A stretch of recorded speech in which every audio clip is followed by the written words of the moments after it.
Town Hall Meeting with Wayne LaPierre.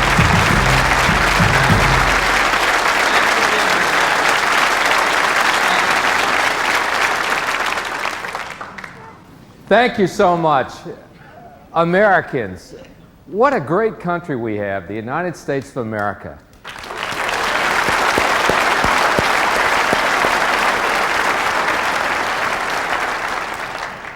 You know, when you think about it, the United States is the first country in the world that was formed not on a race, not on a religion, not on a royalty, but on a set of God-given inalienable freedoms and rights. That's what makes our country special from all the other countries in the world. Our Constitution provides a doorway to freedom of speech and religion and press and assembly. But I'll tell you, that doorway is framed with the muskets that first defended that freedom at Concord Bridge in Lexington. Think of those patriots and those Minutemen that went there and stood and took on the mightiest army in the world at their time and gave birth to our freedom. But what people forget is every day a group of Americans still have to go there and defend freedom. Our freedoms are on a piece of paper about this thin, and it's up to us, all of us, each day to defend them. So I hope as we talk back and forth in a way that you never see on ABC, NBC, and CBS, we'll keep in mind that American freedom that makes our country so special. Yes, sir. How you doing today? It's great to see you. Boy Scouts of America, what a great organization.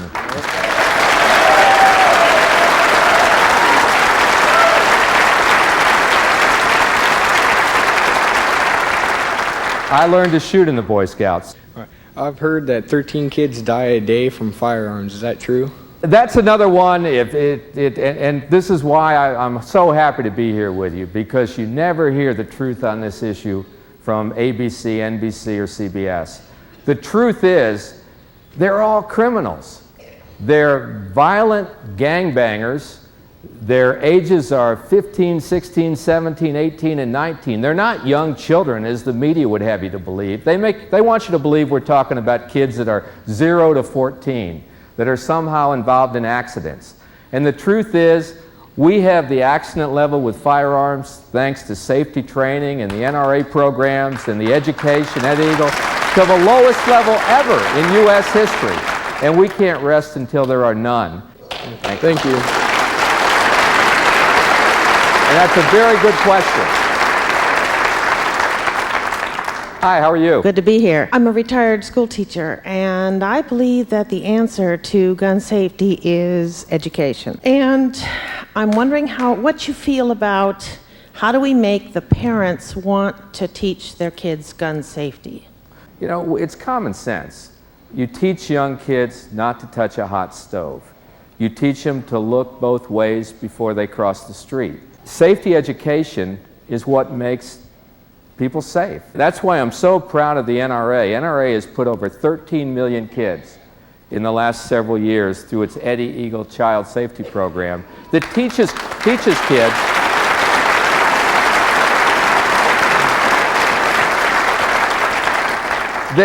kids too young to be around firearms how to avoid accidents. And we do have accidents down to the lowest level ever in U.S. history as a result of the NRA's safety training programs, the 50,000 safety instructors around the country that teach Americans how to be safe with firearms. And it's something we can all be proud of. Thank you. Hi. Hi. I've heard the gun ban groups say that the Second Amendment is not for individuals, that it's for the government. What does the Second Amendment mean? You can't say that the word people in the Second Amendment somehow means the government. And in all the other amendments, the First Amendment, the Fourth Amendment, it means individuals.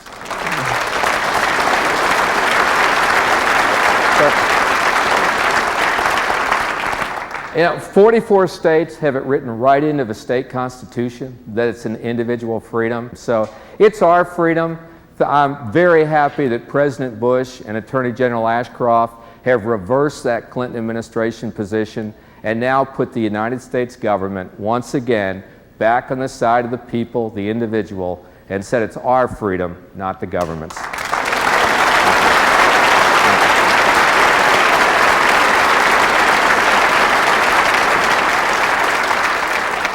Yes, sir. Mr. LaPierre, with the gains that we've made recently in the legislature, especially the federal legislature, do you see some of this onerous Second Amendment infringing laws, do you see some of these getting overturned in the near future? I think that, one, Americans are on the side of freedom. I mean, they know that it's their freedom to own a firearm.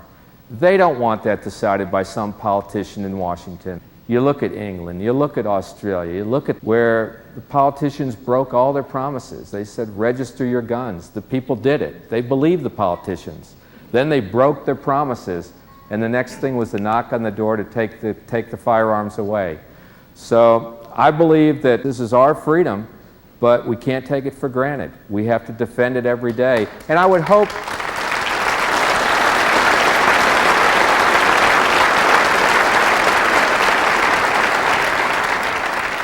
and yes, I would hope we overturn some of those laws, like Washington, D.C., our nation's capital. My gosh, an honest citizen in Washington, D.C. is prohibited by the Washington, D.C. gun law from owning a firearm for self-defense. And yet Washington, D.C. is one of the crime capitals of this country. So I would hope that in the near future, the Supreme Court would overturn that type of law, and I also hope that the United States Congress will.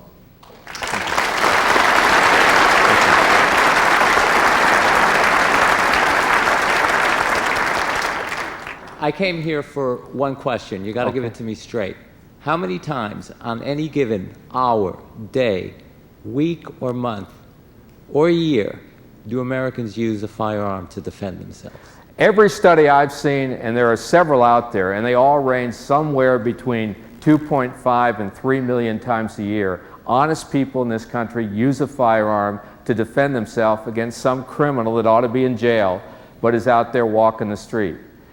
And it's usually on page 24 or 25 of the newspaper, somewhere buried away. And when we as Americans see that article, though, we think for just a minute, the good guys won one. I had an American Airlines flight attendant call me not long ago and tell me a story where she was driving home from Dallas-Fort Worth Airport late at night. And two guys in this truck ran her off the road and got out of their truck with a tire iron and came back toward her car. And she had a right to carry permit under Texas law. She pulled out the firearm and she said, get out of here. And they got back in their truck and drove off. And she called me to tell me that Texas law, which allowed her to have a firearm to protect herself, she felt saved her life. And it does happen all over the country.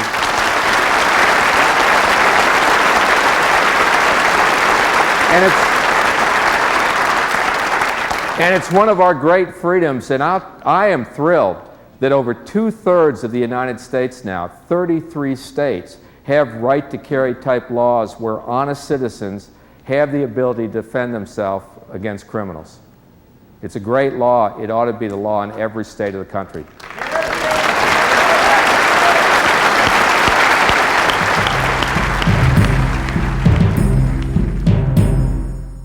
If handled impulsively, the war on terrorism could easily become a war against the American people, putting our rights at risk. When Rush Limbaugh writes the foreword to a new book, you know that's a book that deserves your attention. That new book is Guns, Freedom, and Terrorism. In the 1990s, when politicians were using crime as an excuse to attack your Second Amendment rights, Wayne LaPierre answered with Guns, Crime, and Freedom, the New York Times bestseller with nearly 1 million copies in print. Now, in Guns, Freedom, and Terrorism, LaPierre gives you the facts and the truth you need to fight back against those who are using terrorism as a way to attack your firearm rights and other liberties. Get your copy on bookstore shelves now or at WND.com or call now 1-800-336-7402 to order Guns, Freedom, and Terrorism for just $24.95 and the ammunition you need to keep your freedoms alive.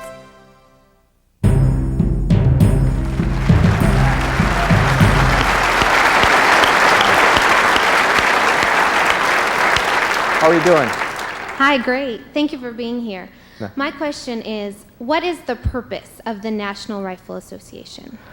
NRA is probably one of the most unique special interest groups in America. Let's call it that. The purpose of the NRA, it's the largest organization on the planet that defends individual freedom every day. It's an organization about freedom. It's an organization about the Bill of Rights, and a big chunk of the Bill of Rights, which is the Second Amendment, the right of Americans to own firearms under our Constitution. And you look at the NRA, it's an organization where Americans can come together one by one, pool their clout and their resources, and together we can go out and change the history of this country.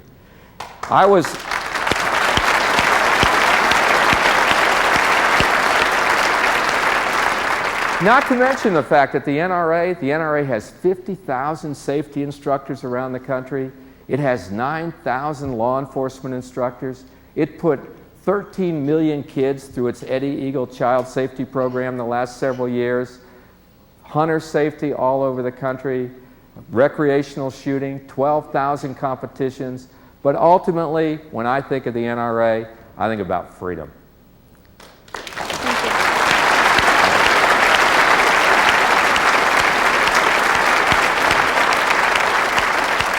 And that's probably why all of you are here tonight, the freedom. It's true. Hi, how are you? Fine, how are you? I'm good. It's good to see you. Will the NRA be able to make sure that we will always have the right to bear arms? You know, that's up to all of us. And that will be up to your generation soon. The fact is, all of our freedoms, it's up to us as Americans to defend them. Whether we're talking about speech or religion or to go to church, to be free in your home from search and seizure, to own a firearm for whatever lawful purpose you may choose, it's in our hands, the American public. We have to stand up for those freedoms. So the NRA, I assure you, will be fighting for that freedom, but the truth is, it's in our hearts. If we don't go out and defend it, we'll lose it, because there are politicians out there that will try to take it away.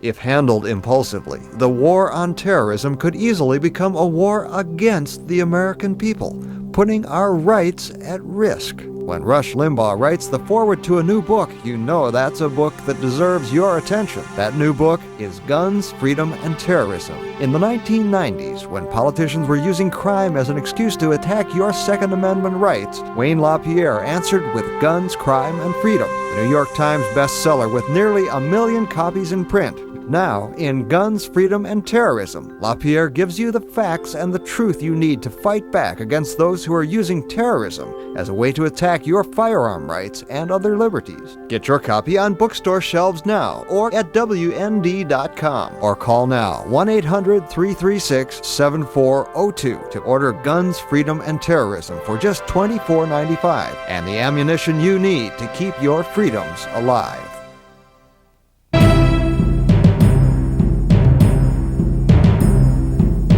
Yes, sir. Yes,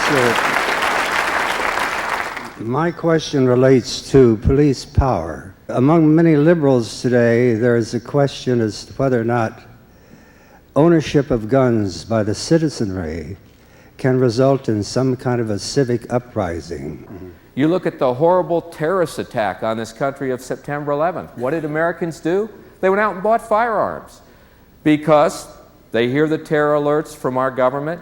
They know that something could happen. They don't know where the threat might be. It might be in their neighborhood. And they feel safer facing that threat with a firearm than without one. It's one of the great strengths we have as American citizens. In countries that do not have the right to own a firearm, people are left defenseless. So I look every day at our Bill of Rights and our Second Amendment, and I'm thankful I live in the country that has one. Thank you. It's good seeing you. Hi, how are you? Hello. I have here last week's police reports published in the Bozeman, Montana newspaper and they're about bicycle thefts, assaults, drunk driving, drugs, etc. There's no major crimes up there. No gun accidents by the children because of the excellent NRA safety program. The citizens in Montana have the right to bear and carry arms, therefore a criminal doesn't know who is armed. Why does the American press keep this information from the American people? And how can we get the word out to everyone that the right to carry saves lives and keeps the crime rate down? That's right.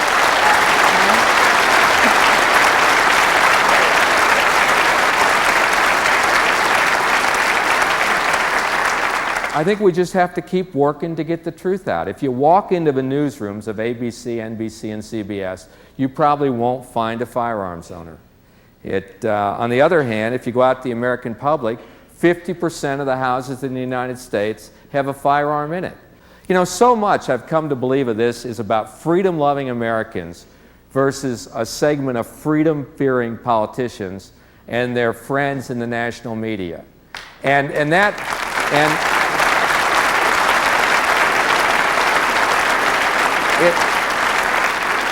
It's the Rosie O'Donnells. Rosie thinks it's perfectly acceptable for her to be protected by bodyguards with firearms because she's special, she's privileged. And yet all the rest of us, she thinks, hey, you're flat out of luck because you're not as special as I am. And it's okay for the rock stars and the wealthy and the elite, and somehow the mayor's buddies in New York City and in Los Angeles always get their permits. And yet the rest of us are flat out of luck. And I believe the American public sees straight through that elitism. Thank you. If handled impulsively, the war on terrorism could easily become a war against the American people, putting our rights at risk. When Rush Limbaugh writes the foreword to a new book, you know that's a book that deserves your attention. That new book is Guns, Freedom, and Terrorism. In the 1990s, when politicians were using crime as an excuse to attack your Second Amendment rights, Wayne LaPierre answered with Guns, Crime, and Freedom, the New York Times bestseller with nearly 1 million copies in print. Now, in Guns, Freedom, and Terrorism, LaPierre gives you the facts and the truth you need to fight back against those who are using terrorism as a way to attack your firearm rights and other liberties. Get your copy on bookstore shelves now or at WND.com or call now 1-800-336-7402 to order Guns, Freedom, and Terrorism for just $24.95 and the ammunition you need to keep your freedoms alive.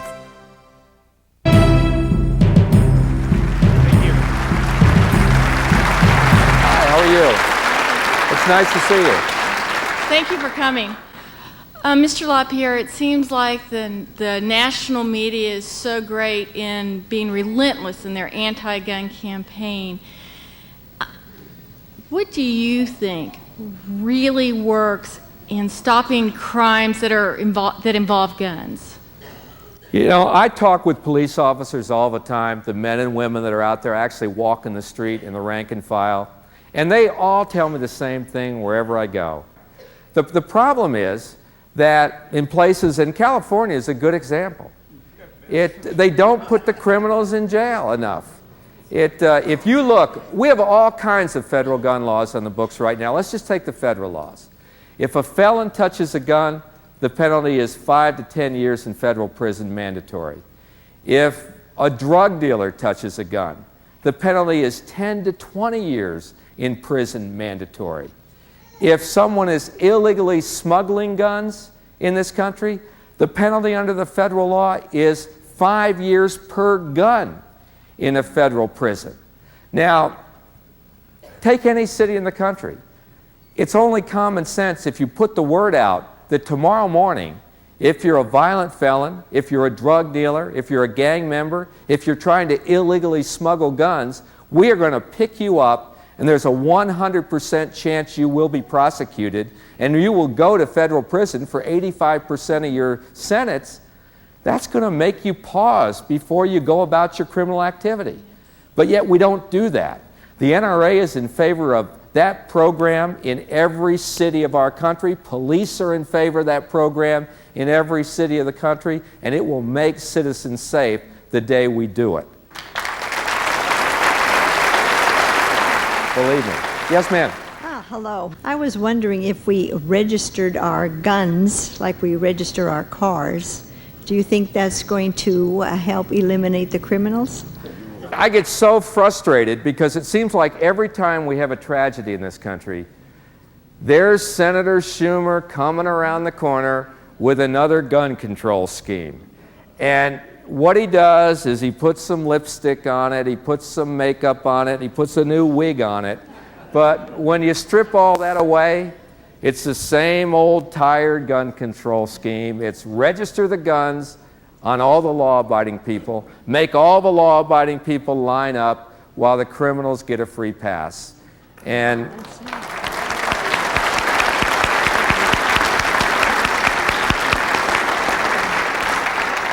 but it's a very good question, and we should.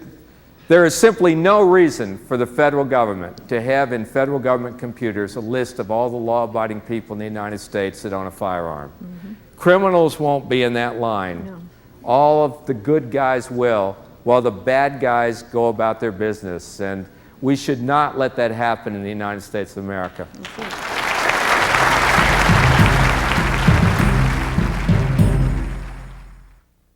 If handled impulsively, the war on terrorism could easily become a war against the American people, putting our rights at risk. When Rush Limbaugh writes the foreword to a new book, you know that's a book that deserves your attention. That new book is Guns, Freedom, and Terrorism. In the 1990s, when politicians were using crime as an excuse to attack your Second Amendment rights, Wayne LaPierre answered with Guns, Crime, and Freedom, the New York Times bestseller with nearly 1 million copies in print. Now, in Guns, Freedom, and Terrorism, LaPierre gives you the facts and the truth you need to fight back against those who are using terrorism as a way to attack your firearm rights and other liberties. Get your copy on bookstore shelves now or at WND.com or call now 1-800-336-7402 to order Guns, Freedom, and Terrorism for just $24.95 and the ammunition you need to keep your freedoms alive.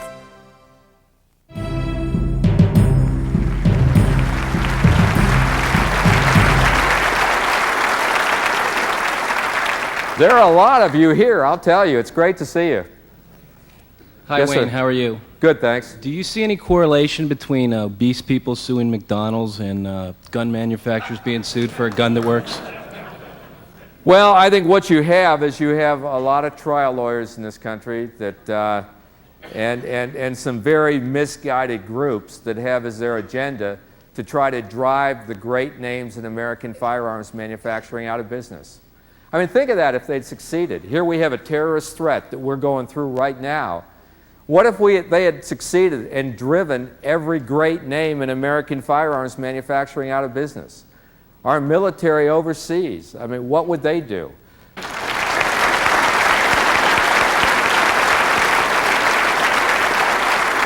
As an ordinary citizen, lifelong Californian, what can I do with an extra hour a week to make a difference? Because I don't want California to go the way of London and Australia. Well, it comes down to staying active. I mean, help build the NRA to 5, 6, 7, 10 million members.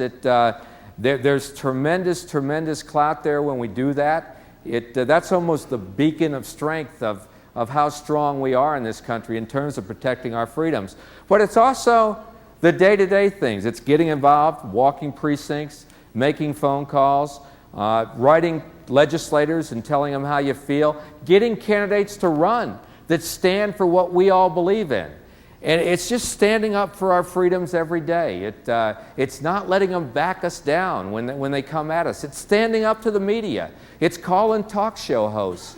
It's writing the station and tell them, what are you doing with this editorial? You're saying the Second Amendment doesn't mean anything. It sure means something to me.